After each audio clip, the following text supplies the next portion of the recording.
Hello everybody. ఈరోజైతే మనం national science and technology innovation policy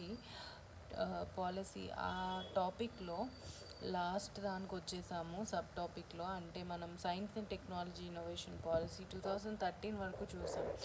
so మనకి టోటల్గా 5 పాలసీస్ అయితే తెచ్చారండి ఇండియాలో. ఇది వచ్చేసి most recent policy, that is 5th national science and technology innovation policy. ఇది మనకి ఎప్పుడు తెచ్చారు అంటే 2020లో తెచ్చారండి. సో దీని యొక్క మెయిన్ ఎయిమ్ ఏంటి అంటే, ఈ పాలసీ యొక్క మెయిన్ ఎయిమ్ ఏంటి అంటే రీసెర్చ్ అండ్ డెవలప్మెంట్ని ఇంక్రీజ్ చేయాలి, ఇన్వెస్ట్మెంట్ని ఇంక్రీజ్ చేయాలి, ప్రైవేటైజేషన్ని ఇంక్రీజ్ చేయాలి, అంటే ప్రైవేట్ పీపుల్ ఇన్వెస్ట్మెంట్ని ఇంక్రీజ్ చేయాలి. అలానే రీసెర్చ్ అండ్ డెవలప్మెంట్ ఇన్ఫ్రాస్ట్రక్చర్ని కూడా ఇంక్రీజ్ చేయాలి. ఎందుకంటే అంతకుముందు వరకు గవర్నమెంటే ఇన్వెస్ట్ చేసేది సైన్స్ అండ్ టెక్నాలజీలో, ఇప్పుడు ప్రైవేట్ పీపుల్ కూడా ఇన్వెస్ట్ చేయాలి అని చెప్పి దీని యొక్క మెయిన్ ఎయిమ్